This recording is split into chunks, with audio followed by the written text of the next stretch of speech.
அஸ்ஸலாமு அலைக்கும் friends, welcome back to our channel. ரொம்ப ஈஸி, கொஞ்சம் டிஃப்ரெண்ட் ஸ்டைலில் ஒரு எம்மியான ஒரு நான்வெஜ் ரெசிபி. வாங்க அது எப்படின்னு பார்க்கலாம். இந்த ரெசிபிக்கு தேவையான இன்க்ரீடியன்ஸ் ஃபஸ்ட்டு பார்த்துடலாம்.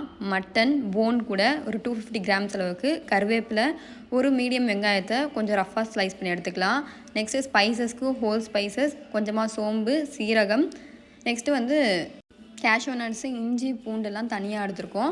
நீங்கள் வேணும்னா இஞ்சி பூண்டு பேஸ்ட்டு ஆட் பண்ணிக்கலாம். நெக்ஸ்ட்டு கொஞ்சமாக காரத்துக்கு ஏற்ப மிளகாய் தூள், மஞ்சள் தூள், கரம் மசாலா, உப்பு. இப்போது ஒரு பேன் வச்சு நல்லா சூடான உடனே ஆயில் வந்து 2 ஸ்பூன் அளவுக்கு ஆட் பண்ணிட்டு இதில் ரஃபாக சாப் பண்ண வெங்காயத்தை ஆட் பண்ணிக்கலாம்.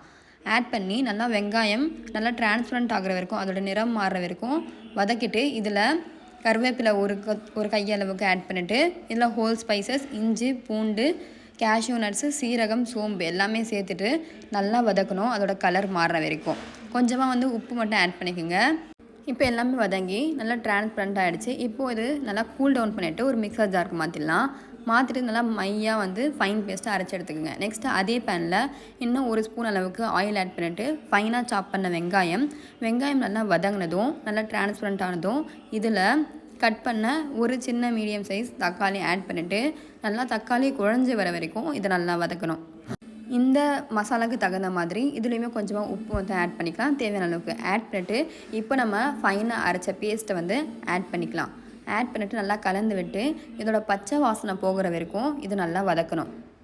நல்லா வதங்க நல்லா திக்காகிடும். நெக்ஸ்ட்டு இதில் மசாலாஸ்க்கு மஞ்சள் தூள், கரம் மசாலா, காரத்துக்கு ஏற்ப மிளகாய் தூள் ஆட் பண்ணி நல்லா கலந்து விட்டு இதில் நம்ம வேக வச்ச மட்டன் அது கூட ஸ்டாக்குமே ஆட் பண்ணிவிட்டு நல்லா கலந்து விட்டு நல்லா அந்த கொதி வர வரைக்கும் இது நல்லா வேக வைக்கணும். ஒரு 10 to 15 மினிட்ஸ் ஆகும். மீடியம் ஃப்ளேமில் வச்சுக்கலாம்.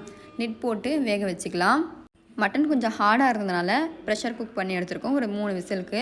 நீங்கள் சாஃப்டாக இருந்ததுன்னா அப்படியே கூட ஆட் பண்ணிக்கலாம். இப்போ நல்லா கொதிச்சு கொஞ்சம் திக்கான ஸ்டேஜில் இருக்குது. உங்களுக்கு கிரேவி வேணும்னா இதே கன்சிஸ்டன்சியில் வச்சுக்கலாம்.